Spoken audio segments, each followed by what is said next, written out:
X's and O's Sports Speak podcast, another edition of it. I'm your host, Aaron Daniels, and I've got a very, very special guest in here with me.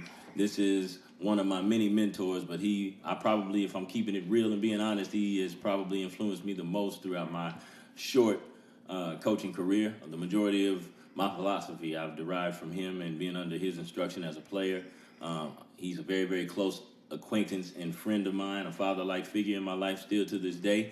And his fire is still burning for the sport of basketball. Ladies and gentlemen, I've got the illustrious emeritus Terry Scott with me today. How you doing, Coach? Doing fine. It's a very humbling experience. I need to hire you to do promos as I address my creditors to see if they would get me a less of a percentage on my loans that I need in order to operate my life. Also, it's great to be in Piedmont, by the way. Oh, yeah. Well, glad to have you. And just so you know, folks, I called on him to come and run a practice for my guys today. You know, there ain't nothing against the rules about that, right? And I figure, every now and again, kids, no matter who they are, no matter who the person that's in charge is, every now and again, you just kind of lose your voice a little bit. And so I figured if I could go outside of myself and put my ego to the side and go and call on somebody whose mind I believe in and whose philosophies I believe in to come and take over for a day.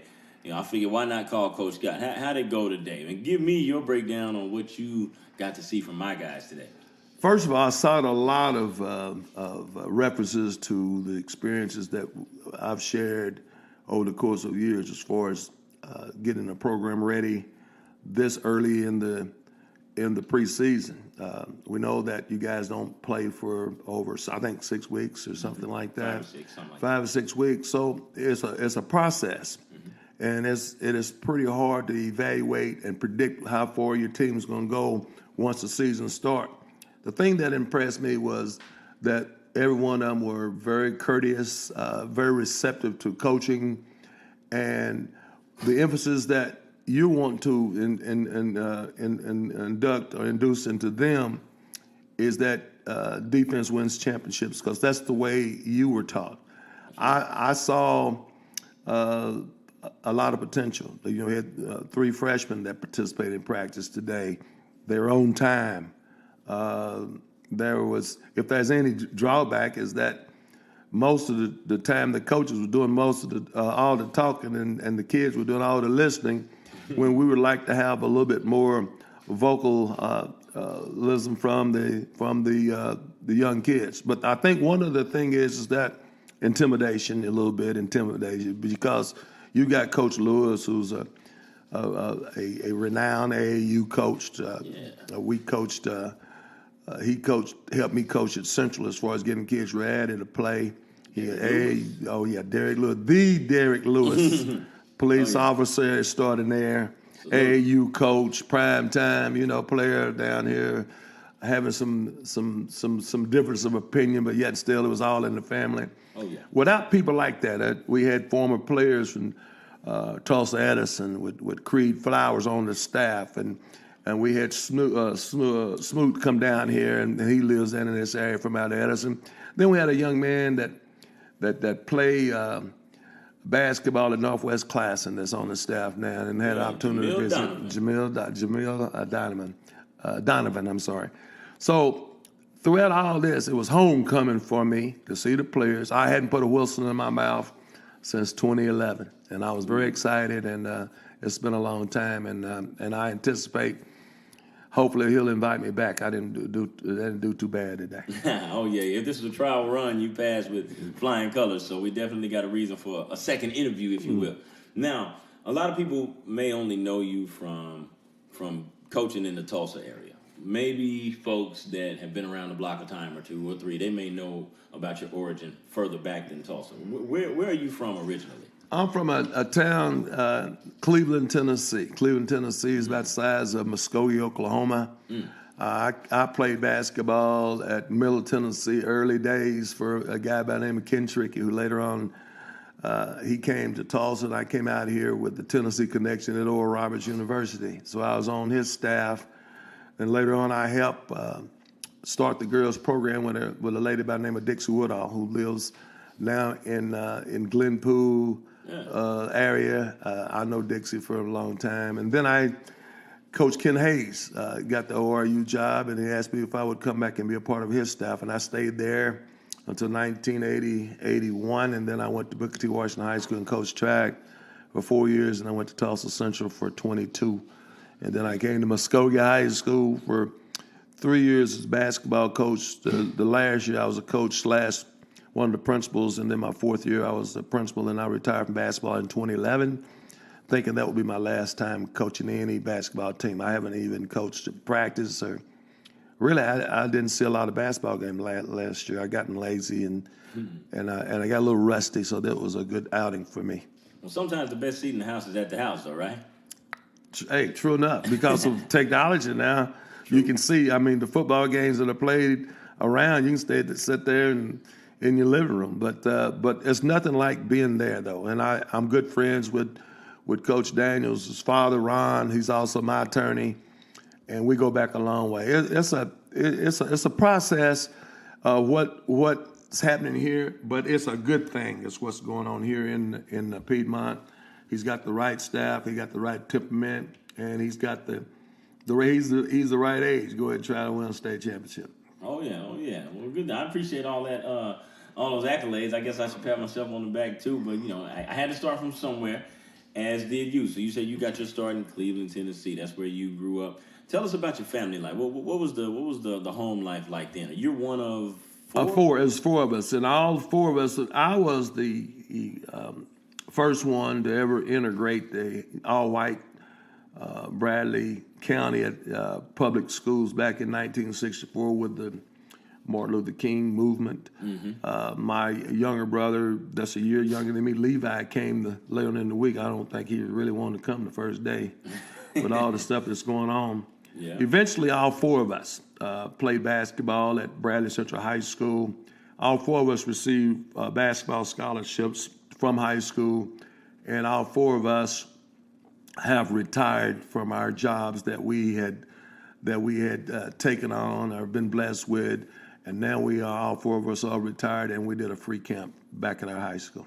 Oh yeah, and in that free camp, this was the first annual, right? The first annual, which means it's coming every year, correct? Yes, it sort of gave me a lot of feel in my body, because I thought, maybe I might not want to coach anymore. Mm-hmm. But I don't want to be a head coach. What I did today was about as much as I want to do. That's one day of practice every now and then, come to games and help kids in their lives. Not basketball could be a means to an end. More people look at sports on TV and in the paper, and technology-wise, if they're in an athletic person, they do going to church and reading the Bible. This is their Bible. Right. This is the platform that we have, is that our God-given ability, and coaching is just one facet of it. I'm glad to be a part of it.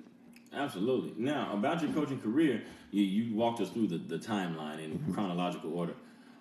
Can you compare any of those experiences? I mean, how did you notice any evolution in yourself from gig number 1 to gig number 2? I mean, I know a lot of times we're not really present in the moment. We're just kind of doing things, and then you got to look back in retrospect and say, okay, this is what that was. Were you able to identify any of those things as you were going along? Certainly. I think one of the things is that every coach want to be an undefeated coach, which is an unrealistic goal. Yeah. And every coach want to win a state championship, not just going to the state tournament, but winning it. Right.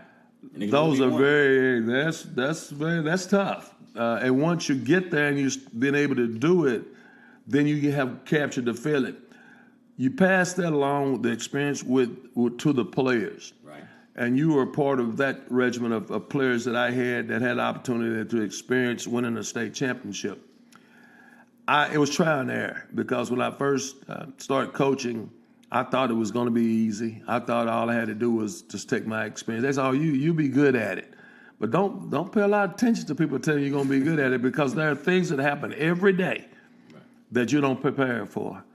And you have to be able to, you're right. You got to, people say it and they give lectures about preparing for the unexpected. Mm-hmm. They really don't know. Each day on each job, I just have to be in basketball like yourself.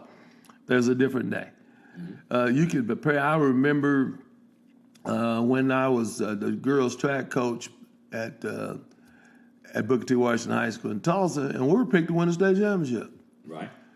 LaVonna Collins, who was Josh Proctor's mother, the Wassa, the All-American football player, Familiar. she tore her knee up Yeah. playing basketball, and then the other runner, got pregnant. So we got 50% of my relay team that's ranked number one in the state was wiped out on one situation. So How does any one person prepare for that type of? can't. that type of I mean, if I wasn't grown up, I probably cried. I think that when the Central job came up in 1986, I took it.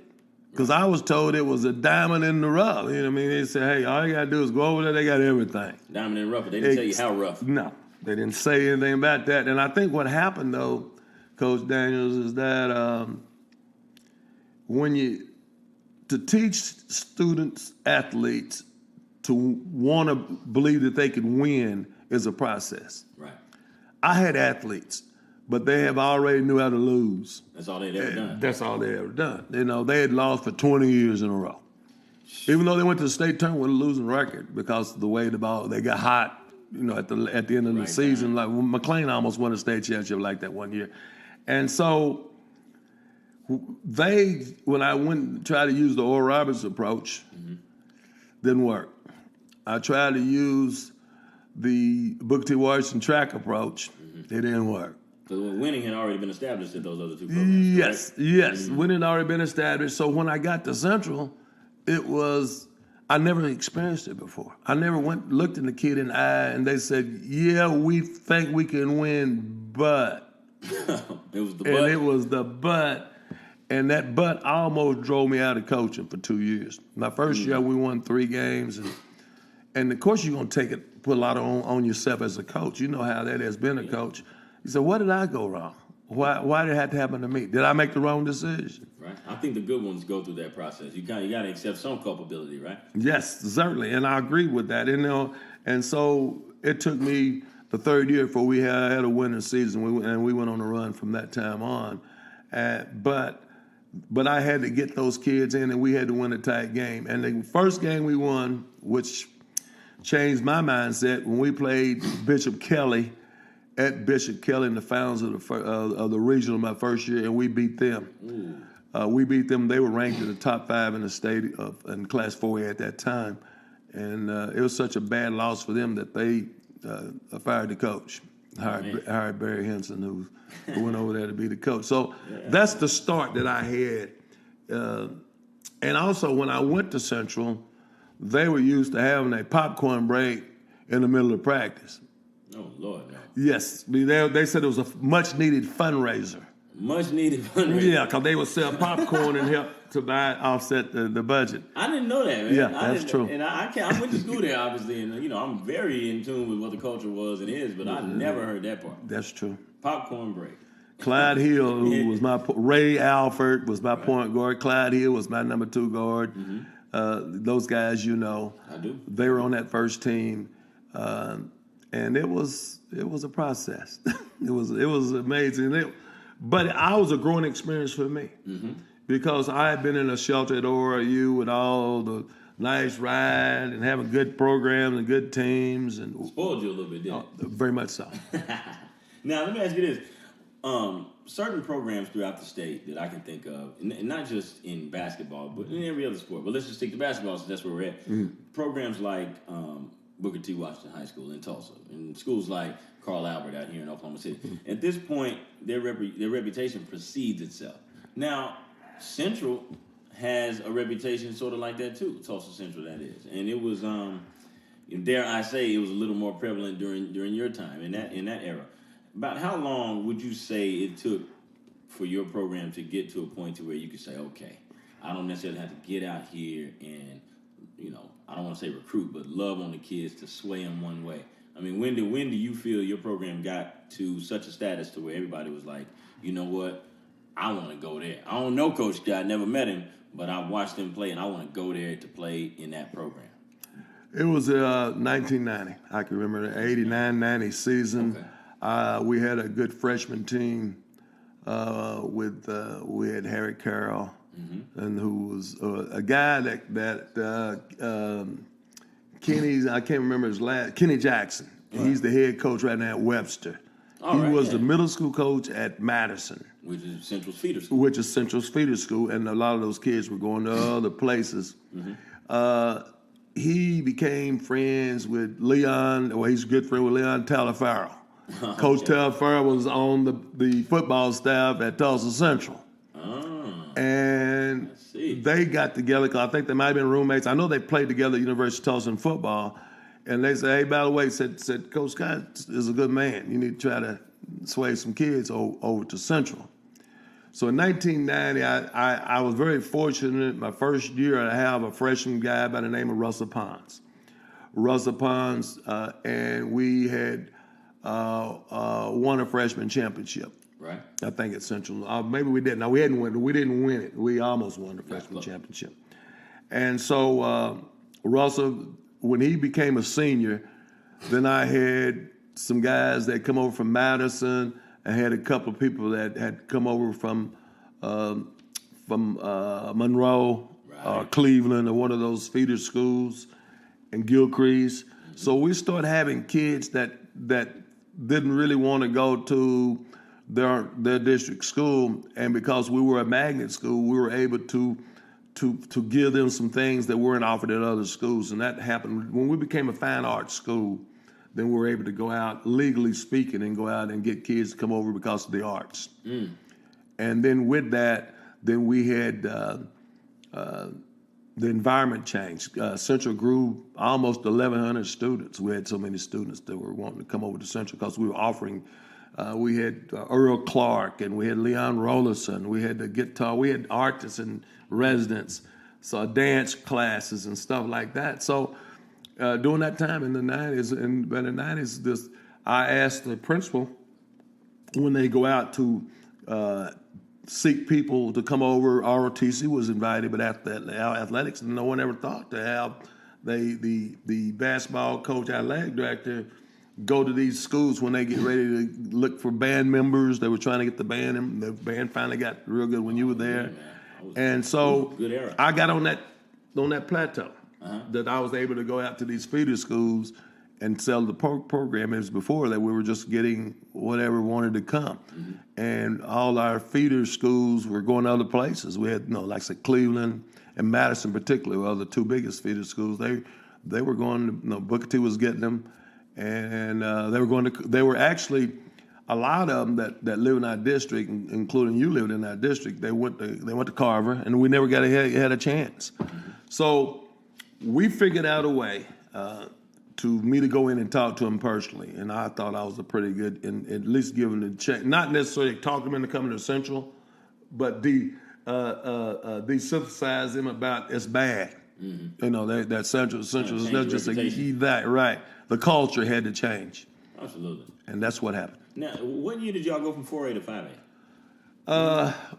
It was 5A during my time. Yeah, that was it. I mean, we went, it was the same thing. They added a 6A. What they did, they just bumped everybody up. And in 1992, when we won a championship, it was 4A. But 5A was the top. So they start feeding us below us. So they start bumping everybody up from the bottom. And then now, they think about trying to go to 7A, because there are so many schools that have to, see, we only have to go through 32 in the top two levels. True. 16 on each side. Right. But then you got teams like Central now, and as well as Douglas and all on this side of the state, Millwood, and they got to play so many games. They get to play almost 30 games because they got to go through so many playoff games, and I can't figure it out. Me and your dad, we just can't figure it out. I mean, how they decide who hosts the first round or not. Yeah, that sounds like a junky system that I wouldn't want any part of determining who's going where to play who. Right. That's strange stuff. They decided to break up. They have an A, B.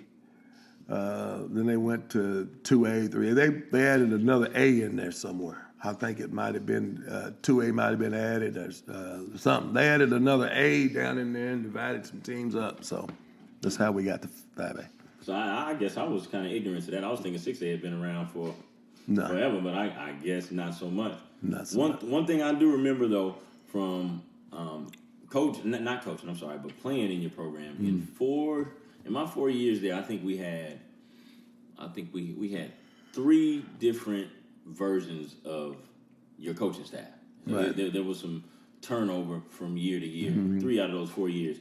But then when I sat back and I thought about it a couple weeks ago, I'm like, man, Coach Scott he's worked with quite a few guys, and he's had a bunch of guys under his umbrella, and giving them some opportunities. And a lot of these guys, I've seen their careers take off once they left your program. Not to say that you were the guy that sent them, but can you talk about some of the coaches that you have had the honor to work with, and guys that have worked with you? In the beginning, I had Steve Cooper, who's now the athletic director, was the basketball coach at Claremore Sequoia, who was with John over to, what's John's last name? He was the head coach at University of Tulsa at one time. John Phillips. Yes, sir. And then they sent him to me. They sent Steve Cooper. They had reduced the staff over there, and the school district sent him to me. I didn't ask for him. They just sent him to me. And so he came on, and he was a godsend. The next one I brought over here, of course, I had Lester Johnson. Yeah, man. I had Lester, who I talked to him. He was we sure do miss Lester. God bless his heart. And his family, man, yes, his sir. wife yes, and everything. See, Lester was like a counselor with the boys program, boys thing, and he didn't get it. And I brought him in because he was so calm and cool and could help me. And with the big kids, and he kept a lot of them. He was so patient with these big guys and taught them a lot of things about basketball. He was really a good post coach, and so then eventually he got his job. So he had left, and then I had Gene Jones. I found him at the Southwest Bell Telephone Company, and he was doing AAU. He was coaching the Antioch Saints. Yeah. Yep. Antioch Saints. So he was said, hey man, said if you got any openings, you let me know. So I told him, I said, look here, I got an opening, man. I want you to come over and coach the team. And he brought in a lot of McLean kids that were a guy named Hawkins, Rico Hawkins, DeMarco Hawkins, come out of Gilcrease. Right. And that was a big, because he coached those guys, and they said, hey, Gilco's got a chance. Right. And then the mother said, I just don't want all the kids to go to another school, but he's an artist. And he said he'd like to expand on his art. So that was one of the catches we got through that. Fine arts. I had Oliver Wallace, who's now the assistant superintendent for Tulsa Public Schools. He was on my coaching staff. Coach, Sidney Carter was on my coaching staff. Yeah. During my era. Yeah, I had a guy named Rodney Vernon, whose wife is one of the assistant superintendents for Tulsa Public Schools. Man. Her name is Stacy Vernon. He is from Mounds, or crossed over there by Keystone Lake. That's where he's from. I had him on my staff at one time or another. Then I brought in the big TU group with Jamal West, and I had Deshaun Williams, Rod Thompson. Then I brought in Kermit Holmes. Oh yeah, Kermit Holmes was on my staff too. Some serious name dropping. And they all know Kermit's at Norman, and I don't know what Jamal's doing, but Rod's got his own AAU program that's doing well. And now I talked to Oliver, his name is Dr. Wallace now. He's a doctor that he's start coaching third grade with the Under Armour group with Rod, and he wanted me to come and speak to his team about that. Young competitive boys. I got the state championship coach, Bobby Allison. He was on my staff in Muskogee. Yeah, he's at Tulsa Memorial now. Yeah, winning state championships. Then I had, I'm trying to think, I had two, of course, I had David Vann. He's the girls' coach at Lawton Mac. He was on my staff. Of course, I had Coleman Hughes. He's on my staff. On your staff, and he was also on the softball staff here at Piedmont. I had Angela Hillman, that she former the girls' coach at Muskogee High School, was on my staff. I had David Walkenstick, who's now over Indian Ed for Muskogee Public Schools. I have Coach Scott knows everybody. Kenny Reynolds. Right. Kenny Reynolds, who's giving lessons, has an AU program out of, he was out of Fayetteville, Arkansas. I don't know if he's still doing that. At one time he said he asked me when I was on Facebook that he wanted to be my friend, and he was in Springfield, Missouri, wanted me to come speak to his team. Yeah. Then I had, I'm still thinking about some, those are a few. You know what I mean? That's all. That's how I'm recalling that. Exactly. You start with one and then you just keep rolling on. I keep rolling on. Now, and we can revisit that, especially because I'd like to know all these names. But more importantly, I know that you have gotten to see a lot of the better players in not just the city of Tulsa, but in the state of Oklahoma. You've gotten to see them come through. Some of them played for you in your program. Other ones you got to coach against. Can you talk about some of the names of some of the best guys to come out of the state that you got to coach against? Well, I got the quarters, man. I mean, you got that Booker T connection with Big Ryan Humphrey and Ethan Thomas, and you got the left-hander that played at McLean. Went on to play at Oral Roberts University. We had, I'll come back to him if I can think of his name. You got Shea Seals. You got, who else did we had to play against that we played in the conference? We got the people from Rogers. We got, Mayberry, Lee Mayberry. I mean, you got to coach against Ebby too, didn't you? Oh, yeah. We, in 1998, when we won the state championship, we playing them. And Ebby and Gatewood were guarding each other. They were all had this little rivalry going. Right. And at that time, we at Union with a chance to go to the state tournament, and we almost had to give some air mass to Gatewood, and he said, "I think I can have him second half." I said, "But you're not scoring any points. You're my leading scorer. You waste all your time running and chasing Ebby, and we can't beat McLean." So I took him off of him, and we tried to beat McLean and went on to win a state championship. Yeah, do some cross matches. Yeah, I played against Jonathan Blewett, the guard, from out to McGinnis. They played at McGinnis. I played against there was another one of those kids. There were twins that played at McGinnis that won like 4 state championships in a row. The one that went to OSU and played one of the big boys, Terrence something. I can't remember his last name, but, this is off the top of my head. We played in the tournament champion. The Ritter and Steve Gary. Steve Gary's on my staff, and he was on Union's team when we played them in 1998. And he turned to become one of my coaches at Central High School. Yeah, he's on Union staff now. Yeah, he's on Union staff now. And so, if I just Union itself was just, man, I mean, they had some players. Well, and Booker T, and you got McLean, and you had East Central with the Holman, and that had and Kenny Sessions, and had not. Mike Jones. These are guys from my era now. So we played against those guys, and we had Sapapa with who's Ricky Bruner. Played against that group of kids. Play against Carter when he's over the hill. Yeah. And, So that means you probably coached against Jimmy, too, Jimmy Walker. Oh, yeah. Jimmy and his other brother, what's his younger brother? Brian. Yeah, Brian. All them. Coached against all them. I was at Central for 22 years from 1986 to 2008. If they played anywhere in that area, the good thing that I wanted, and this is really bragging on myself, is that I coached in 600-some games. Right. I only sit down if we completely can't win the game, or we completely winning the game by a lot.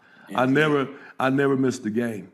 Right. I never missed one game. So that means you never got ejected then, to where you got suspended the next game. No, never got ejected. I got the tag. Oh yeah. Excuse me, I'm talking loud now, but I got the tag. And the first tag I got was Night Train Lane. He was Central High, and I just blackballed him. He never called another game. So there is power in that position. And we got that. What's Rodney's last name that gave me this from over to Memorial? His son went to Memorial. Is it Turner? Yeah, Rodney Turner, who played ball over there with for Nolan Richardson at TU. He gave me a tech on a Thursday night over there at Edison. I was mad as a doggone thing. He didn't get no more love neither? No, he didn't get no love. Black ball. I finally let him come back and do a few refereeing. The key was, though, is that I refereed all those years. And I got a chance to know all these referees. Okay. And I started refereeing back when I was at Oral Roberts University, trying to get some extra income, trying to raise some money for my kids, and I helped take care of my kids. So I took on refereeing responsibility, and with Haywood and all the people, and I had a chance to become the quickest referee in the history of the state to ever make the state final. I only been a referee in like 3 years. Right. So I didn't tell them the truth. I don't encourage people not to tell the truth. They say you have to be refereeing at least 5 years or 10 years in order to get a state assignment. I said, yeah, I did that. They didn't. That They was must not quick up. had a way to backtrack. No. Backtrack. Now you can't. Now they'll fact check on you. Real Fact quick. check. So back then I was just looking for someone said you good enough.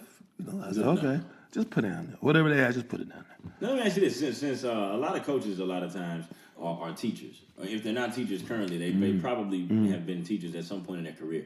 And it took a while for me to understand how one correlates with the other, teaching and coaching. Now, how did officiating help you as a coach as far as learning the game or maybe becoming more familiar with the rules? Well, here's the key. I found out when I was refereeing that 80% of the coaches or more didn't know the rules. Oh, They did not know the rules. And so when I was officiating, I would make a call and go say, Coach, that's what the rules said. And they just shake their head, yeah. I mean, they didn't know the rules. So they depended on the referees telling them what the rules were, when to sit down, how far they could go. Right. So now, as a referee, we would have rules meeting, and I learned the rules. So when I became a coach, a lot of the referees that were refereeing with me saying, don't mess with Coach Scott, he know the rules. And so I could push those. So when I was got technical fouls, I put a rule book out on them. Just like And I'm going, what's the rule? What do you say? I mean, I didn't use profanity or nothing. I didn't call you racial slurs. What are you saying? Well, I just think, you're trying to get on me too much. So, okay. And then right after I got it, and the reason I wouldn't let them work for me anymore because they were the ones asking me for recommendations so they can go get a state tournament. I said, you asking me. And I know the rules no better than you know the rules. And they give you a tech. Even to this day, when I went to a wedding, Johnny Johnson's son Bunyan, a lot of referees that know Ira Willis and Bill Corbett, and those referees were there, and Kurt Schultz, and those referees were there going, hey, T, man, you ought to get back in the refereeing. I'm more known being a referee around those guys than I'm being a coach. So they thought they had an ally, a friend on the coach. And Johnny and they would tell each other, don't mess with Coach Scott. He knows what he's doing. He wanted us. Yeah, he wanted us. Yeah, that's true. That's true. That's big. Now, being immersed in basketball as an official and as a coach, you've been in the profession for years, as you just let everybody know. Can you break down the differences that you see from basketball during that time when you first started, the quality of play versus where we are now? I mean, has there been a change? Has the game changed to some degree, or maybe the athletes have changed?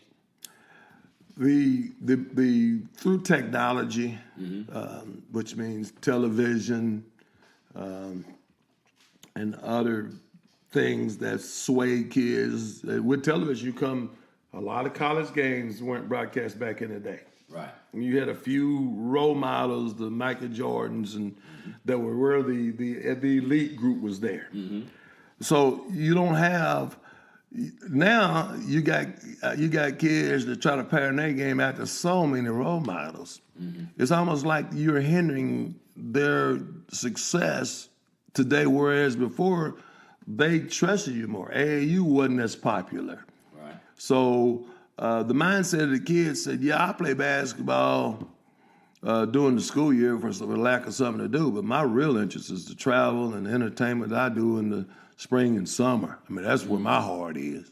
Right. Because the coaches tell me they give me the same scholarship because all them high-powered coaches be showing up at the Peach Jam and the Great American Shootout down in Texas and Las Vegas and Los Angeles.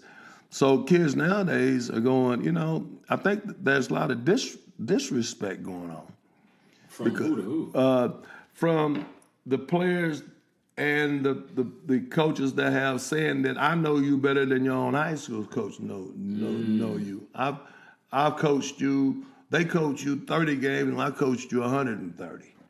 Right. I take you around. I mean, how many coaches actually are in the hotels and feed you and every time? I mean, the time away from the court, you become almost brainwashed to believe that all these coaches, that all these players on, and you are experiencing that every player that plays on a summer program are not going to get a scholarship to OU. Right. Contrary to what kids believe. Yeah. So you have to be realistic. Once you get them desensitized to believe that, and a lot of times, no, it's not a fault of a parent or a guardian. It's just that what they have seen and read about to believe that the best way to get from point A to point B is through your AAU summer coaches, and that you ain't got to worry about. I mean, they claim that a lot of summer coaches, AAU coaches, claim that they're not going to let you play with bad grades, but really, is that really consistent with what's really going on? Really, you know what I mean? I know that I've talked to some coaches that I thought were only in it and were telling me what they wanted me to hear, was only just to get my kids. But coach, if they making F's, they ain't gonna be play for me. And the kids making F's, they were playing, and I'm going. We have to live by a different standard as high school coaches. Right. We really do. And with that is that we have to be careful. All you can do with AAU coach, unless they're taking bribes like they did with some of the people with Adidas, is put them in jail for investment. But other than that, they just say we don't want you to. They can take that kid and take them to another program if they don't like you. You don't have as much of that if you're treating your kids fair in the public school system.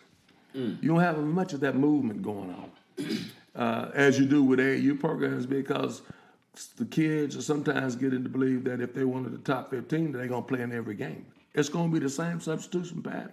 Yeah. If You you're may not be as wearing a good, uniform, but you might. Yeah, I can't promise you that. I even had that to happen to one of someone's.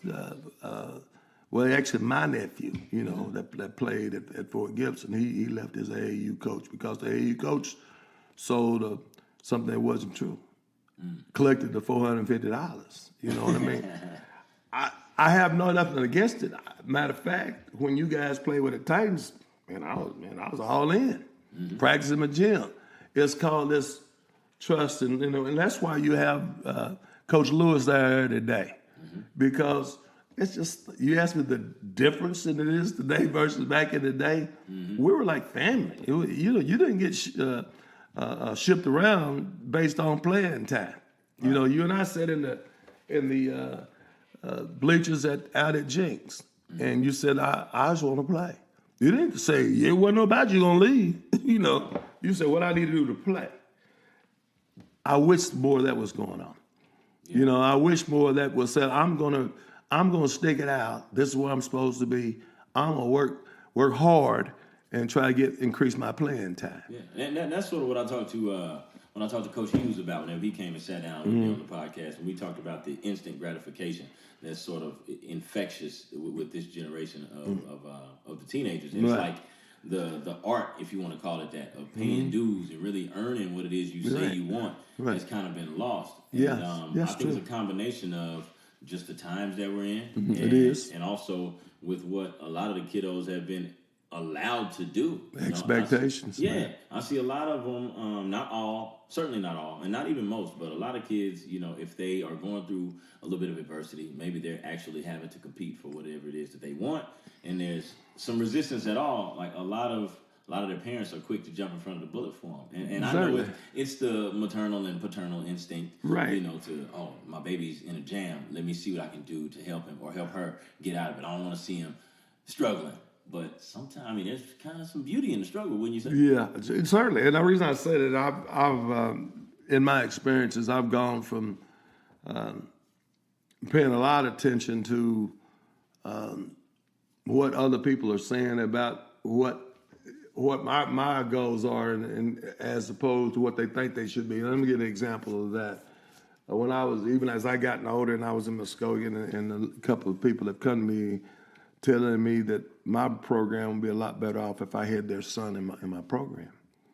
I mean, basically what they were telling me that, he can play. Yeah. And that's a bigger statement than yeah. They'll be talking to a person that's been around, and I don't have any kids in the program except all of them my kids, generally speaking. So I said, okay. And sometimes you have to get to that level without being embarrassed. I said, okay, I tell you what, you probably need to take a look at him. We're gonna have see if he can be in the gym like 5:30 in the morning. She said, what, in the morning? I said, yeah. Yeah, in the morning. He didn't show up, of course, and she called me. She said, well, he was going to get up. He didn't feel good, and I told him that I would call you. I said, okay. Is there going to be another? I said, yeah, in the morning. In the morning. And I didn't have, and really and truly, I really didn't have any, I just didn't have anything. I wasn't going to show up, basically. I was going to send my assistant coach. I mean, that was just one of the things where it was so far-fetched. In Muskogee, that the kid had been on mugs, he'd been in juvenile lockup for drugs. He had some baggage on him. Yeah, baggage, man. Look here, he had a lot of baggage. And one of the things you're not going to do is get him to go to bed early. And I knew that. Now, if I had a 3 o'clock practice that afternoon, he all for that. Yeah, who can't make that? Yeah. So I decided to, instead of just debating, I decided to make it to where they had to bring something to the table besides the parent, mother, or father telling me how great their kid is. Right. And so I said, well, because coming to practice at 5, and we were practicing at 6. It wasn't like it was a whole lot earlier. I mean, we were going at 6 anyway. That's the key right there. So if he couldn't get up, he couldn't play. Right. Not for me. Now, of course, I've lost some players because I've been a little bit hard-headed and made some decisions over the course of time. And some of those, we're human, and I have regret the way I didn't put hands on anybody or cuss anybody out like that. I just made some bonehead decision. One decision I make to speak of is the guy said, Coach, I think we ought to go to a zone in 1997. And we were playing Oklahoma City, Capitol Hill. And they had a guard that was really good, and he was beating the dog out of our guard. And I said, you need to go ahead and guard your man. And not let me worry about the coaching. There you go. We lost the game. Semifinals of the state. The next year, we got them the first round. Same team. Guard wasn't there. And I said, we're zoning them up. Zoning them up from start to finish? Yeah, we zoned them up. Won the game. Yeah, you gotta learn. Yeah, and then 98 won the state championship. Oh, yeah. Yeah, that was when we won the state championship. So I said, then you look back at the decision you make, and, like we were talking about today, that there's no way, a rhyme or reason that you can say it'd have been better off if I'd have put another player back in Muskogee in 2010 when we had a chance to go on to the state semifinals and maybe the final. No, we went to the finals that year, 09 and 10. 09 and 10, I'm sorry. And we were leading Putnam City West by 5 with 2 minutes to go. Came from behind. We had momentum. They called timeout. I remember that squad. They had a squad, too. They had a squad. No, we had a squad. They had 2 big old guys. And I asked one of my players, and I said, you think you can handle them? Yeah, cool. Adrian was on him. We'll lose the game. And then the game's over. Here come my coaches. I know Coach Hughes, good friend of mine, and Coach Kylie, got along with Coach Allen. They said, Coach, Adrian wasn't doing a bad job. I said, I wish y'all would pulled my coattail. I said, hey, don't do that stupid. Yeah, don't do that stupid. So those are the kind of things where you have to have a good staff around you that they will be able to don't feel intimidated. And I think that you got that here. I think that your coach will say to you, hey, you might need to take a think. You probably better think about that one. Okay. Now, as the position of an assistant coach to a head coach, one word comes to mind whenever I look at a lot of staffs. I always wonder about the ego. And a lot of people think that the word ego has a negative connotation to it, and probably in most cases it does. But I think it's useful in some cases. And I guess what I'm asking to you is, how do you know when to fall back and I guess lean on the knowledge or experience of your assistants, and when to step in as the head honcho and say, look here, I'm getting ready to override everything that everybody's talking about. We're going to do it my way. How do you know the difference in those moments? Whenever I have two coaches that really can't agree with each other, you know, I mean, they both have two different philosophies. Right. And I'm going, wait a minute now. I'm not going to pick sides. No. So I'm just going to go ahead and make decisions myself. Now, one thing that I did in Muskogee that I brought in my top players and I met with them. Because there was a situation on my own. Okay. Because there was a situation where they didn't know who was calling the shot. They said, well, you know, this is the coach is saying this and this coach is saying that. And so I said, I want to meet with, actually it was seniors. It's got to be all my seniors, who were my top 8 players at the time. And you had a heavy senior class that you didn't. Yeah, I had 8 seniors. I had 8 seniors each year at Muskogee. Yeah. And I brought them in at a meeting. And even when you played for me, I brought you guys in. I remember that. And we talked. And we talked as individuals, you and I, but I also talked with the seniors. And I said, here's what we're going to win a championship. Here's what we need to do. Well, as juniors, I'm sorry, more juniors than seniors. The seniors, I pretty much thought we were just going to win it. I didn't do an excellent job of preparing because I got spoiled because you guys had so many players coming back resolutions. I'm thinking, man, we're going to be really good next year. On paper, we were. Yeah, we were. But we were number one in the state. But I think what I'm saying is that there were times when I think that you as a head coach need to establish that but you don't have to embarrass your assistant coaches. Right. You just go directly to the players and say, I know that they mean well and I'm not trying to make any excuses. Can we talk? I said, but if I'm getting 3 people saying 3 different things in my ear, then you guys as players could imagine sometimes I get a little confused. And I said, I want to let you know that I got all the confidence in you. I took this job because of people like you. You know what I mean? Yep. So when there's decisions to be made, example, we're playing in the state tournament. I asked you guys what kind of defense y'all want to play. Oh, yeah, I remember that. I said, what y'all want to play? What y'all feel comfortable with? I'm not going to put you in the zone if you think y'all want to play man.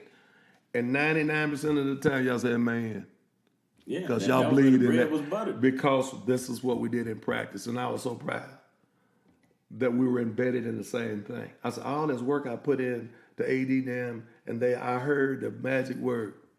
We want to play. We want to ride the hardest brought us there. You put all this time in man-to-man with us, Coach. We think we can do this. We know we can do this. We wouldn't work this hard this long to give up and go zone. Right. And we win, man. Now, does it take a special type of team for you to even have that level of trust to ask that question? Or was it maybe not so much the trust in us that you had, but the trust in what you were teaching at that point? I was very confident and unwavering in defense. Okay. Just because, like we were talking about and doing today, it was my baby. It's my house. I built that house. So when you guys knew that, with all the practices we've been in, they said, now, the only time Coach Scott's going to start getting up in it is when he talking about that. He get in that shell drill now. Hey, he the only one talking. Yeah, everybody listening. Everybody listening. And he punishing them, he doing it. And I only gave myself 20 minutes a day. You know, a little bit, maybe a scrimmage, I might get up there. And I usually get you guys in a teaching moment with my seniors or my top players, whichever one had the best nucleus. And I would teach you guys and say, okay, now, don't think y'all starting, but I'm going to put this. Knowing good and well, this is my thought that these are the starters. If the game were to be played on that day. Yeah, but if I was not happy with, if I wanted to send a message that no spot is secure, I put 5 out there and I wouldn't put you out there. There you go. Then I go, that's right, man. That's right, Coach. Just trying to send a message. Yeah, without saying anything. Right. Don't have to say that. Always stay a step ahead of them. All right, then I go up to myself. Man, you ready to go? He said, been ready, Coach. I said, well, get out there and show me something then. You know, I mean, it's like, the key was, and we talked about this many times, about mind over matter. Right. You got to stay mentally in the game. I would go home, take a nap. I think about the game. You did a game day ritual? Yeah. Oh, yeah. You knew I did. I get about at 3 o'clock. Don't call 3. Don't call me. I'd get up maybe during the JV game if I get hold of your daddy's what the score was. I didn't want y'all there. I want to get focused on nothing. Then when you did come to the game, I try to get you guys to not even be. Do you want to even get to speak to your parents? But just wave at them. Yes, Keep on going. I'm locked in, You Mom, locked Dad. in. I'm locked That's in. what coach wants us to do. Yeah. I didn't come up there and get in the stands, start hugging on people when I got to the game. I went straight back in there, into the locker room, into the office area. This is what you've got to do. With all the attention that's going on nowadays, Coach, AD, you got to get some way to get them focused. You can't get them focused if they're not there. Even if they had to meet you at some other place on game day. Right. Even if they had to meet you across the parking lot in the elementary school, wherever else you can gather them to where they can get to the gym. Just the noise of the game is distracting sometimes. It is. Just them sitting in there hearing all that noise. Who win it? What score? Oh yeah, you're not thinking about the right You thing. can't. You're not focused. And then on top of that, you couple that with the level of excitement that you Yeah. have, especially let's say Yeah. if it's your first home game or something, or first game. The way you period. got set up here, which is very unusual, by the way. You have a great setup in as much as, I don't know what the hell Jim had at the elementary school, but you can have your team come over there and do 4-game shooting right there at the high school. And that's actually our pregame ritual for home Yeah. games. You know, my guys that play varsity only, we always Yeah. meet at the high school Yeah. gym, maybe an hour or half hour before the girls' game gets started. We just Yeah. shoot around. Talk. And our level of focus is a whole lot different. I noticed that. It'll just be Coach Hughes and myself over there just kind of just. That's letting how them we do their did thing. when I was in Muskogee, Yeah. when he didn't have the JV game. Let me ask you something. When you come over from the, we on the podcast, I don't want to get too deep into your. Yeah, man. We are Good. when you're over to the middle school and you come over. How do you get to you go? There's a way to get in without even going to the stands, right? There is a way, and we actually exercised that option just one of our home games last year. I got to be honest, I was guilty of having us come in there and my guys will sit together in the stands Yeah. for the remainder of the first half Right. of the varsity girls game. And then when it's halftime, we go into the dressing room as a unit. But I noticed, you always got a few knuckleheads, a few stragglers that stay up there too long. Yeah. Or they sit They somewhere. They might sit slip somewhere through. else. Yeah. Oh, yeah. Off from the team. And that may sound like nothing to people who don't know about this type of Yeah. process, but that means everything. That's what I did to you guys. And that's what I did at Muskogee. That's what I did at Search.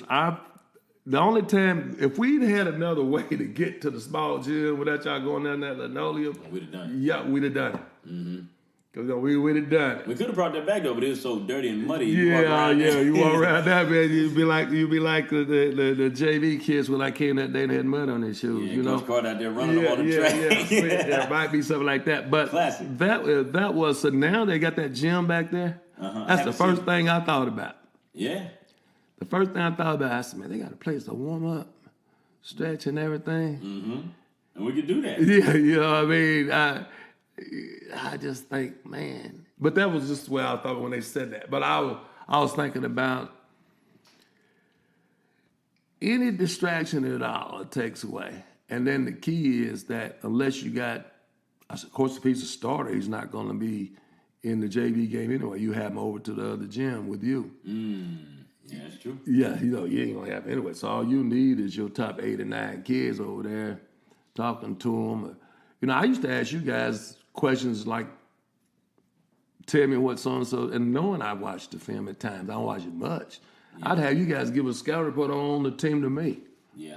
You know what? I honestly got to speak to that because whenever you delegated that level of responsibility to us, that's when I, myself personally, knew, okay, we are a special group. Obviously, if we're not special based on what we've been able to do on the court, we're special to Coach Scott for some reason because I'm like, he can't possibly be doing this with every team. And we went and took that film and broke it down and put it on paper and presented it. Because man, of the amount of time that you guys worked and believed in my system. Mm-hmm. Y'all believe in my system. And so when you believe in my system like that, though, at AD, and my system had accumulated over a lot of experiences over the course of a lot of years. Oh yeah. So you guys were the ultimate because of you guys. I mean, you were on the bench, and when I had Bo his last year, and we playing in the semifinals of the state tournament at ORU, you sitting on the bench holding the clipboard. Oh yeah, playing against Ardmore. Yeah, playing against Ardmore. So you have come to my freshman practices. I put a lot of time with your class. I put a lot of time in with your class. Coached the freshman team, of course. That wasn't something that you normally did. No, but I brought y'all to varsity practice a lot though. True. You know what I'm saying? So I might not have direct hand on you. That's like you talking about Beasley Buford talking about he wanted to play for me, but I brought him into varsity practice a lot though. Yeah. So and I didn't treat him any differently than you did. You'll treat those freshmen that you're working on now. You said they might be able to help us. Yeah. They might. Yeah. You know, but one thing about it ain't because they won't be prepared. You know what I mean? Right. Because you never know in the course of a year. Because by them practicing and get beat up on by those seniors and juniors and upperclassmen, when they ready to play a freshman game, how many freshmen are getting beat up by their sophomore, juniors, and seniors? Not necessarily beat up, but exposed to that kind of. Yeah. So shape, so to speak. Buford and them they played harder for me on the JV than they did on the freshman team. They just couldn't get it done on the freshman team. They said, man, I need to talk to him, Coach. I said, what about? I'm gonna talk to him about what? What about? Because they just something about the head man. Or the head person nowadays with women being boys coaches. But they want to hear from the man. That's right. And to them, it might not be a lot to you, but to them, it is God talking to them. Because you're giving them some attention that they wouldn't get any other place. And with that, loyalty becomes more loyalty. Because you said, man, look here. I know, and your daddy had talked to me, he interviewed me like I'm on trial or something. And so he knew exactly what my expectations were. So we all believe the same thing. Because Lewis, your dad, me, Lester, but it took someone like me to say, okay, I play defense for a living. True. That's how I got my scholarship, Right. by playing defense. I started in college by playing defense 4 years in a row by playing defense. So why not? It got me a scholarship. So you know it works. It worked. So you are the same thing. You are a product of playing defense and hard work. That's why you want the defense. Absolutely. That's what you did. I like to think so. Yeah, that's what you did. And that's why I told you, I said, hey, the thing about coaching, when I got called into the office that in 1990, we had just lost on the way to become, McLean won the only state championship. Yeah, and my players came to me, he said, Coach, you not being you. It take a heck of a player to tell you ain't being you. Man, I haven't gotten that far in my career. You're not being you. That makes that me. You don't throw stuff, kick stuff. That's not who you are. Now, all of a sudden, them seniors and my whole attitude changed, and I put so much pressure on myself and them to win a state championship, I forgot what got me there. Gotcha. And that's when I came up with the idea of if you don't teach them, don't holler at them. That's true. If you don't teach them, you can't holler at them. And that's how, a lot of people disguise bad coaching. Yeah. But I think the thing is that I coached some suspect home life kids, Eugene Turners and those kind of people that when they got on the basketball court, they put all that over to the side because they know that I was ingrained, very committed to basketball and committed to defense and pretty much give them freedom, trying to teach them freedom with the offense. Yeah. Of course, I had to tie them down some because they got carried away. Exactly. But we knew, and you guys knew, that Jeremy Glazer was capable of going off at any time. Talking about shooting the ball. Y'all kept feeding it to him, and I could hear the little things as coaches. We can hear what other players are saying to the players. Oh yeah. And he'll come over there and say, "Man, settle down, man. Come on, you settle down. You all right." Yeah. And I'm thinking, he done missed 10 straight shots, and he all right? I ain't all right. You ain't all right. Yeah, but I let him be himself, though, and he worked himself out of that. Right. And that was actually a great segue, Coach, into a couple of other things I want to throw at you before I go ahead and turn you loose. I know you're going the road. Now, give me three. Okay? 3 names or 3 names of 3 individuals that you coached throughout your whole career. I'm talking about knuckleheaded dudes that love and hate type relationship, but they were dogs, so they could just go get it done. Top of the line, without any question, was Demetrius Gatewood. Demetrius Gatewood, he won up. He was top of the line. Demetrius Gatewood, Deborah Gatewood's son, was the most talented, hard-headed kid to come along the Central in a long time, in as much as the reason he came to Central is because his mother went to Central. Right. All the other, her family, talking about Sims, went to Booker T. But I had Demetrius when I was at Booker T, and he was in the summer programs at the Y, and he's hard-headed. He wouldn't get in line. Oh, yeah, he's hard-headed. So then I talked to Deborah. I said, she said, you're the only one that can handle him, that I trust to handle him. And I said, okay. So she sent him to me. And, you know, he lied to he would just like walk out of class. I just do anything to annoy me. Yeah. It's almost like he was doing it on purpose. Huh? When we won the state championship his senior year, he gave me a hug. He said, Coach, it wasn't about you. Every game in the state tournament, he didn't want to ride the bus. He wanted to ride with me. Wow. Just me and him. You let it happen, though. Yeah. I know you're superstitious when it gets to that time of the year. I let it happen. He rode with me 3 straight games to ORU, and that's the first time I decided not to ride the bus because I was sick and tired of that team because they were tough. You loved them, but you're glad they were gone. Yeah. Glad it was over. And everybody on the bus but Demetrius, and he would ride with me. Man. And then we won a state championship. He said there wasn't nothing about you. Second player was a guy named Eugene Turner. Eugene Turner, man, he might be one of the top dope dealers in Tulsa today. I don't know. But the doggone, but he was crazy enough. Him and I had Sylvester Moore. Right. And I had Travis, Williams. Yeah, Travis Williams. They put on black. I gave them black sweats, not knowing we're gonna run into Oklahoma City Douglas. Right. So we sat in Edmond Santa Fe. Oh, yeah. In the first round state tournament, and they go sit in the Douglas crowd. And I get a call from Rod Thompson saying, me and Sean, we're going to be a little bit late. We just got out of lesson, so they're not going to be there maybe just before the game start. They're on their way from Tulsa to Edmond Santa Fe. Uh-oh. So I go to the locker room, and I'm having to have him by myself. And I said, man, for the first time, I got to keep. And Jamal West and quiet Jamal. Jamal got him in there, man. Jamal got him in there. I said,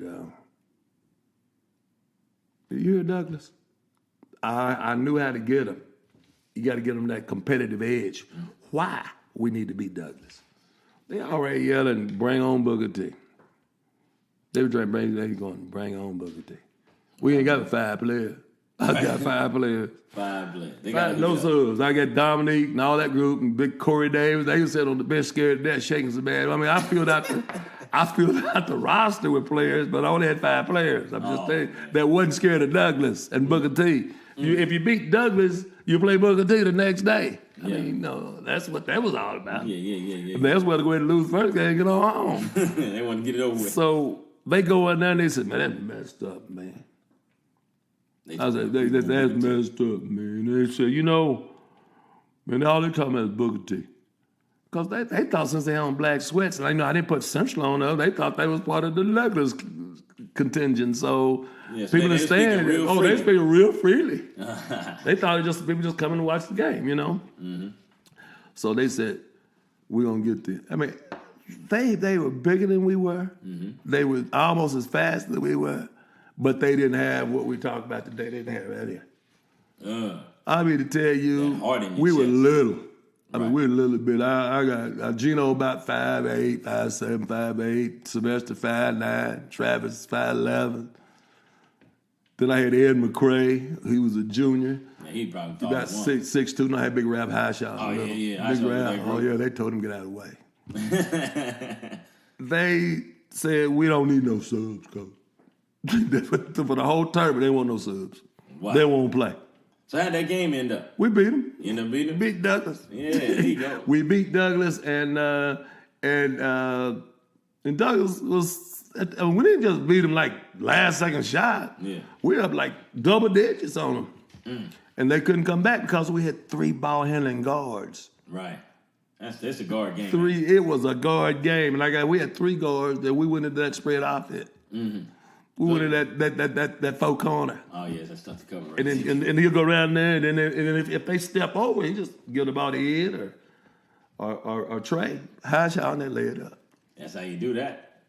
So then what? That's 2 knuckleheads right there, right? Who was it? You said Demetrius Gatewood, yeah. Eugene Turner. Who takes the cake at the 3rd spot? Harry Carroll. Another guard, Something about them guards. Harry Carroll he goes against Guthrie and gets 42, and Harry Carroll 5'7". And his running mate was 5'2". The little dude. We play him at Union. And Guthrie had those big guys, and Harry Carroll was like, I'll tell you what happened. After we got to state tournament, we should have won it. They couldn't stop Harry. Harry got in foul trouble.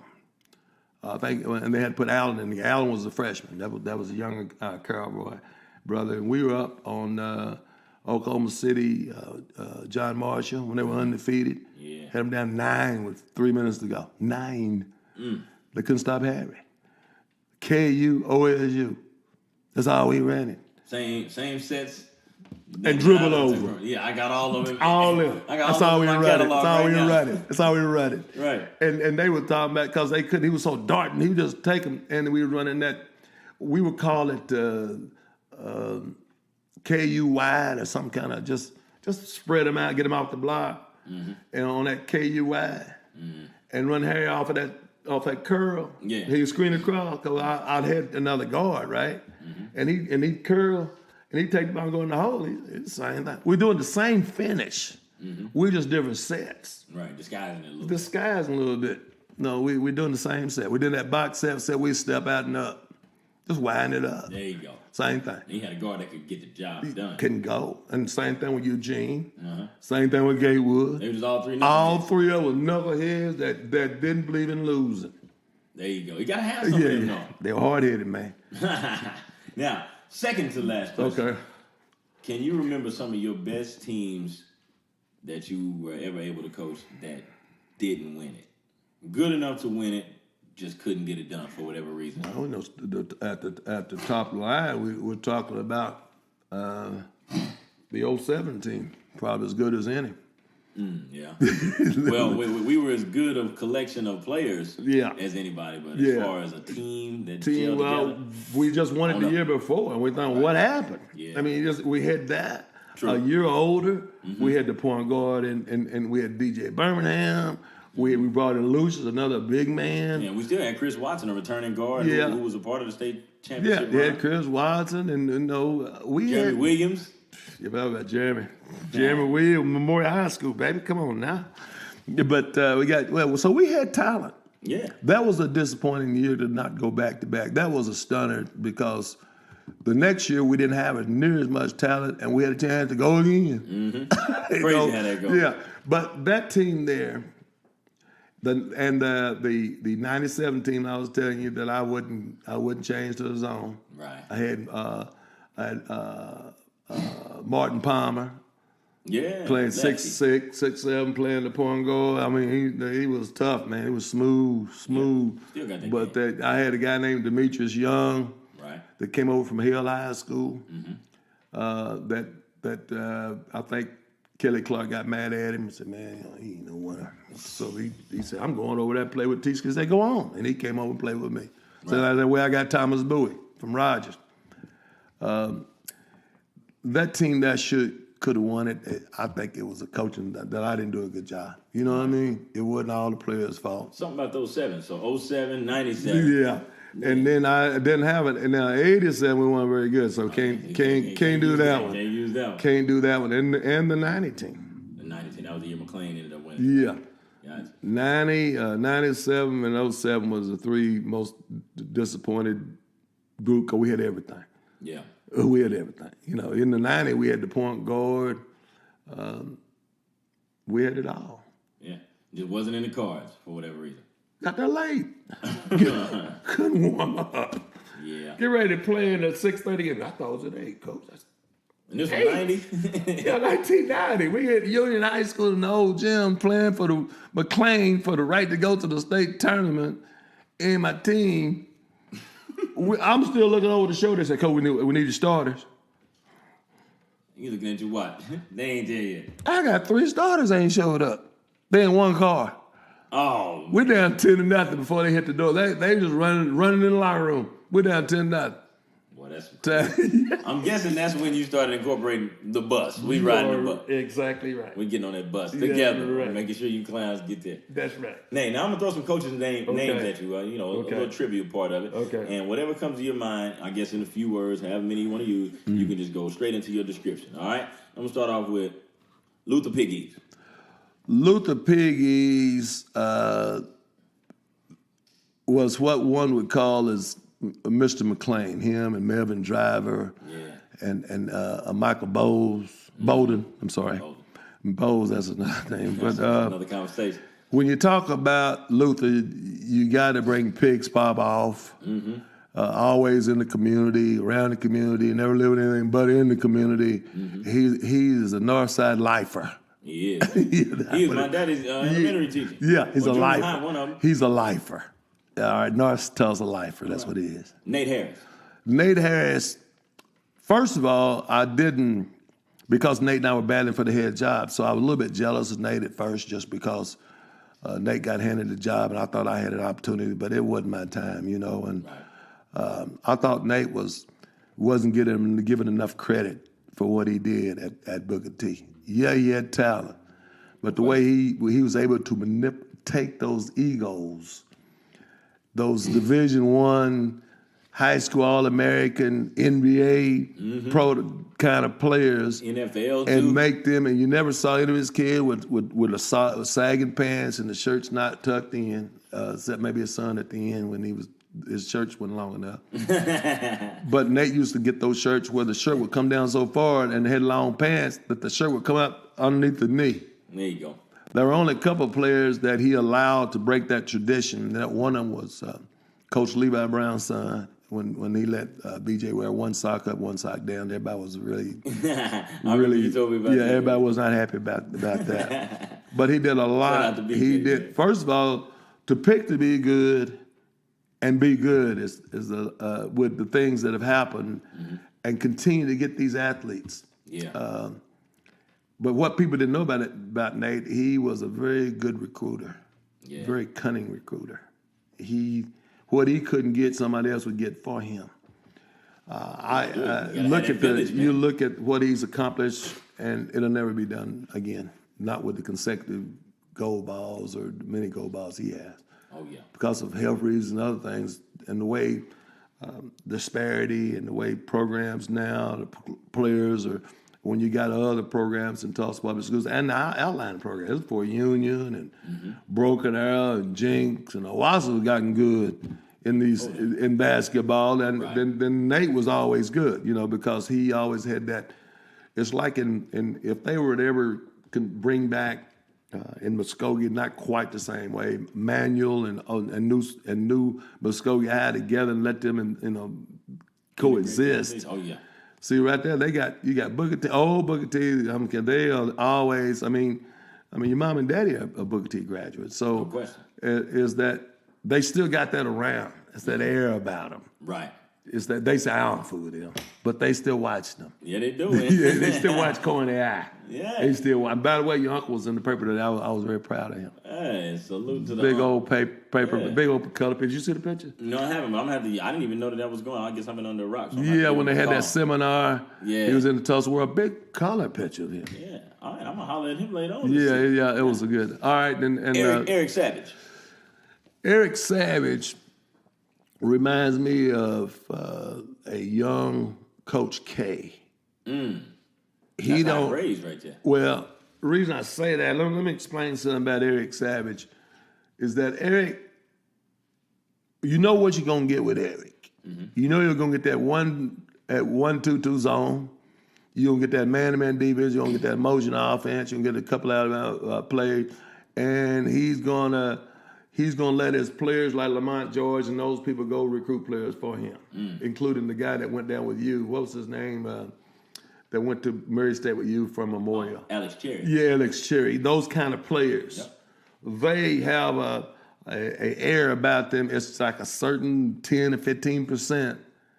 They say, as long as I am alive and doing well, anybody that, even that Eric's not even, that's when he was at Memorial. Right. Now, they don't have them same players at Sand Springs. But when he's at Memorial and have that tradition of having those athletes in football that also play basketball, including Cobb. We finally got Cobb to come back and help us out a little bit, DeMarco Cobb. But he's going to run the same thing. You know what's coming, but they're always effective. They're always efficient. They are, and they understood their role. I mean, they're still like that. Well, let me take that back about Coach K. I'm just saying he didn't, when I said his program itself, not to say that he couldn't have won some more state championship, but you know what you're going to get, man. It's plain. It ain't hard. Right. You still got to deal with it. You still got to deal with it. The same thing with Coach Allison winning last year, 2 of the last 3 years. Mm-hmm. Same defense. Yeah. Same offense. Yeah. And I'm telling you, we're coming in your house with this right here. Yeah. What you going to do with it? We had Wilson. They had the guy who's dead now, the guy that played the point guard. I'm trying to think of his first name. Last name was Wilson, that played at Memorial, played high post, one of the best high posts ever played at Memorial. And he go over to Booker T and get 35 on him. Man. Just on the big boys. Just get them. Play standing room on in the old gym. So Memorial is like a name. We had, but the problem is that it's a good problem. We had their number. I can remember playing for you as a junior when I was at Central. Yeah. That was the one team in the conference that we couldn't beat that year. Yeah. I mean, we played them twice, home and home, and both games went to overtime. Yeah, I mean, it's this kind of thing where we bumped heads. But, in order of coaches, Nate, among the Tulsa public school coaches, he's far and beyond anyone else. And then, of course, based on championships is what you pretty much is what I'm basing it on. Then you got Eric Savage coming in there, and then Central. There you go. Top 3. You know what I mean? That's what it was all about. Mike Parrish. Mike Parrish,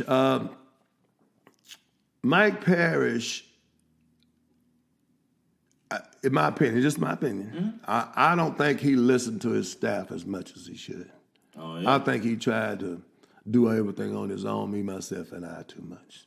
Oh, man. I think that because when I talk to him and I tell him what I think he should do or how he think, all he want to know is where did I get my practice gear, my uniforms, how much money I'm raising. But it wasn't anything about coaching. I think he thought he was a pretty good coach. Yeah. And hard to do it on your own. You got to be a little bit humble. You got to be a little bit approachable. Right. I don't know who else coached when Creed played. Creed could only answer that. And who had a big influence on what they did. But all I know is that I don't know how much the players did, like you guys did with me. Gotcha. I don't know how much feedback and hey, coach, look here, listen up. Maybe we might need to go man. Right. I don't know if he was approachable like that.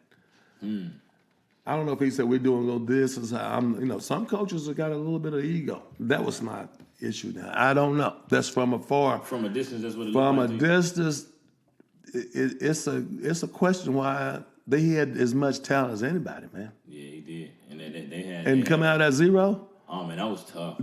We got to sit back and watch 4 teams in a row. You called me. You in Oklahoma City. Three teams in a row get closer and closer each year to getting that brass ring, man. There was something about closing the deal. Oh, and it's tough to do though. Did it? Let's not sit here and make light of it. Oh yeah, the thing about it is that AD is that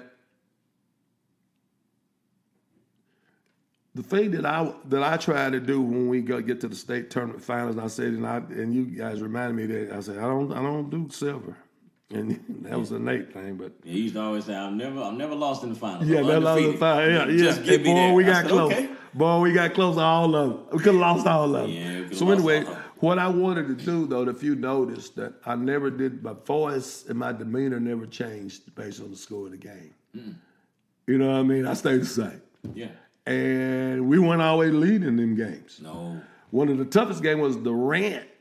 I mean, Jesus. both times we played Durant, my even God. the area when we were down at Jinx, man, that was tough. That was tough. And then, just to break it down for the listeners, what he's talking about is my junior year when I was playing at Central for Coach Scott right here. Right. It's 2006. Right. We're in the area tournament and we're playing against Durant at Jinx, the old Jinx. Yeah, okay, and right. obviously the winner of that game advances to the state tournament.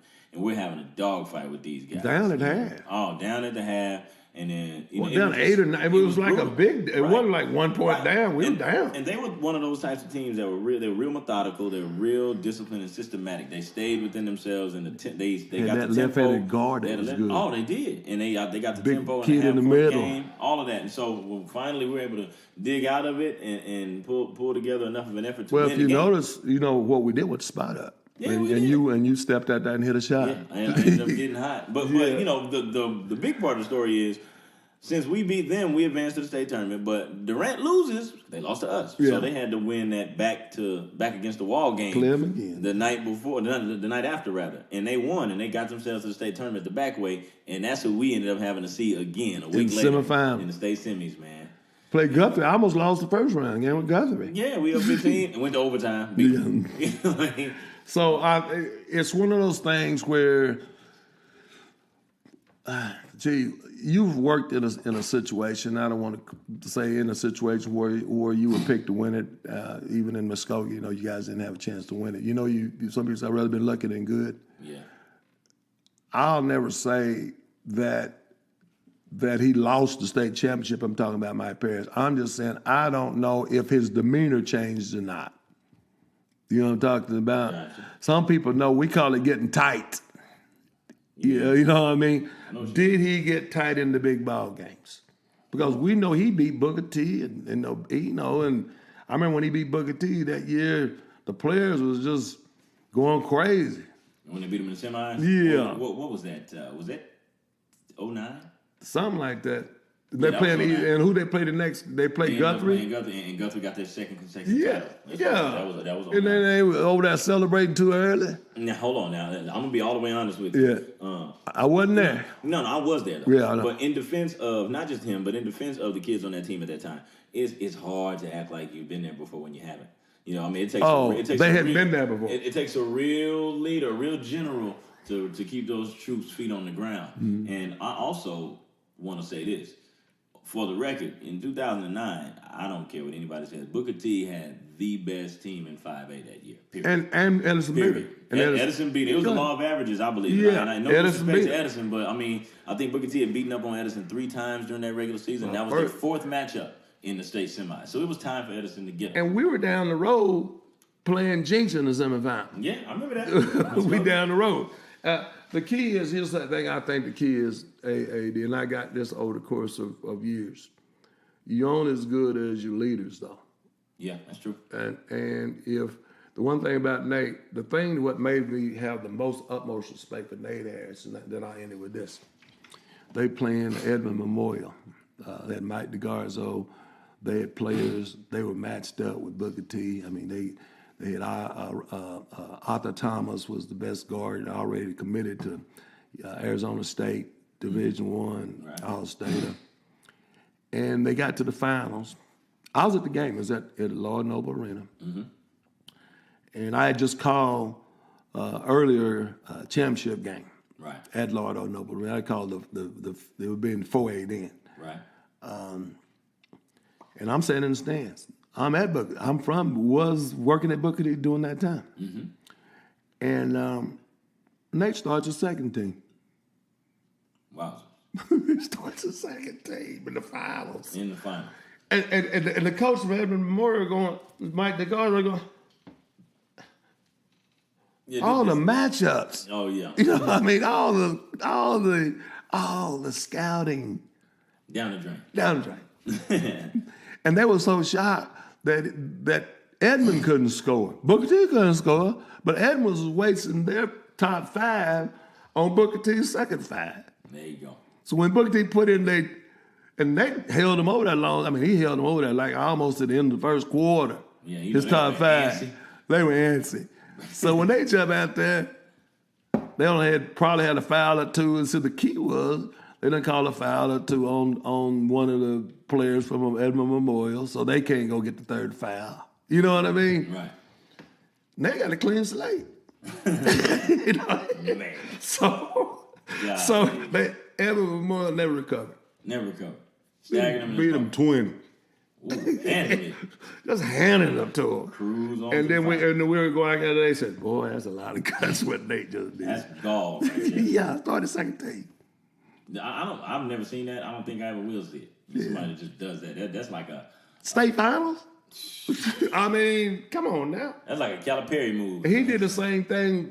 He did during the season with the Hill kid. What's the Hill? Marcus Hill. He did that with Marcus Hill a couple times. He brought him out the bench, leading scorer.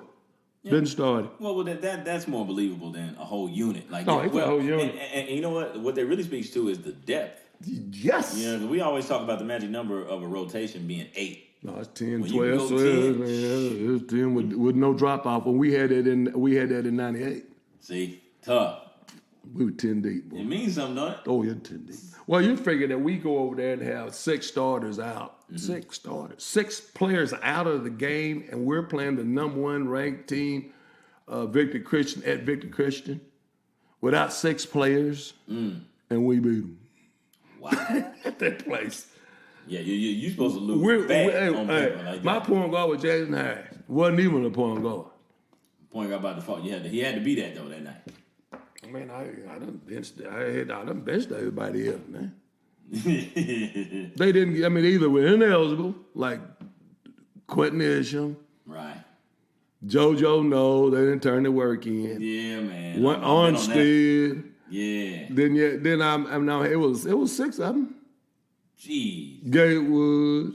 No, I didn't play Gatewood at all. Sat on the bench. Oh, he dressed though. Yeah. Oh, that's tough. Didn't he play it? Leading scorer. And if I know you, I know that you probably didn't give him any advance notice that he wasn't. No way, man. You know what I told him? I told Gene Jones. I said, "You gonna sit aside so he won't get kicked out of the league." You know. Yeah. He said, Coach. Coach said, "Man, you didn't even give him the opportunity to tell me you weren't gonna be at practice, man. So he don't think he need to show you any opportunity." He said, "I ain't gonna play." He said, "No, you ain't gonna play. It's halftime." When he said it in the library like that. Yeah. He ain't trying to hear nothing you saying. Man, I wasn't talking to him. I had my back to him. I didn't talk to him. You did ignore him off and the plane. And don't let us win. We won without him. Wowzers. He came back against 36 against McLean. Next game. Mm-hmm. That's what you got to do. That's called getting his attention. All right. Yeah. All right. Very last one, Coach, and I'm going to let you loose, man. Okay. Because this has been great. I can do this all day, but we got to let you roll. Is there an all-purpose way of dealing with players? Okay, or is it a case-by-case sort of deal? Well, both. You got to, like I've said to you on occasions, you got to have rules, and you got to have rules that are enforceable.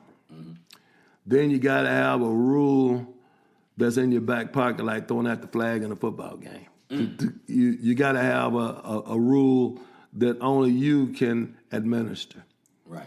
It ain't for the team. It ain't for the coaches. Right. It's for you and that player. And one of the things I had to do on the rule was the biggest recipient of the rule was when I didn't let you know. I told you I didn't want you to come to the game. That wasn't no team rule. Yeah. That was let's get AD's attention rule. I'm gonna tell this to the listeners. Yeah, man. He's talking about my junior year. We're toward the end of the regular season. The postseason is literally a week away, and we've got 4 starters. Yeah, all of us are academically ineligible for the same class. Yeah, that's right. Almost, I think Amy 3 Smith, out. wasn't it? 3 out. No. 3 out of us 4 were in the same hour too. It was Gary Horner. Yeah, that's right. His Algebra 2 class. All 4 of us got F's, and Coach Scott said, "Well, yeah, I can't let y'all get on that bus. Yeah. And you can't come to the game. And the game was at Nathan Hale. Yeah. And so little did we know, Coach Scott didn't have no pull over at Nathan Hale. Yeah, He couldn't tell us none. that we couldn't come None. in. But he had us so brainwashed at that time. He said, listen, if y'all show up to the game, I will have you arrested. And escorted out of the game. We didn't show up at all. Playing against Leicester. Playing against my Leicester, former God rest his assistant soul, coach. you know what I mean? Yeah. But I think that you have to have something in your hip pocket to have a step ahead, and you can use it at any time. It ain't to be shared. It ain't to be talking to your coaches about. Right. It's just you. And you got to know that things happen. Yeah. You got to know that the decision that you're making is based on a relationship you have with that player or those players, not with you have with anybody else. Right. And you can pull that flag at any time. And it's based on maximizing their abilities. And it's like what you said, out of respect for me, you not knowing that I couldn't fulfill that. But you guys have believed everything else I said. Why not believe that? Why not believe it? Because as soon as we press the issue, it'll blow up. Yeah, it'll blow up. Then I'm getting mad because you done called me. But I think the thing is, though, when y'all came back to practice, man, y'all were the happiest, man. Look at it. When y'all turned that work in and they said you were eligible, it was some of the best practice. We went on one state championship. Yeah. I mean, it was some of the best practice in the world. You said, man, I ain't doing that no more, man. I'm missing a game, man, and I ain't doing that no more. You got to have that in your hip pocket. And as to what it is, it's between you and your conscience. Right. I can't tell you but you got to have one. Just knowing what's necessary for what situation. That's it. So I guess I'm hearing you right. You got to have a general set of rules, right? Yeah. That everybody's aware of. Yes. And then you got to have the situational type rule. That's right. And that varies from person to person. Yes. All right. Yes. Well, look at here, folks. Because what happened is, and Man, I'll it's say tough. this and I'll leave it. Man. What happened was that I tried to explain it to one of my coaches who's now coaching down in Lawton. And he used the rule literally. I said, well, he says, man, if they late to practice, they running 5 miles, just like what you did, coach. Is that your interpretation? 5 miles punishment got to fit the crime, bro. Yeah. For being late to practice. I said, you're not going to have a team. So each individual has to look at their program and come up with a set of rules for their kids. Right. And it seems like to me you're well on your way. I'm going to go to the bathroom and I'm going to get out of here. Hey, thank you, audience. Hey, all folks, the we people appreciate ahead of y'all me. listening, man. This has been another edition of Sports Speak podcast. I got my mentor, Terry Scott, in here. So for him, I'm your host, Aaron Daniels, and we'll see you next week with another one. Peace.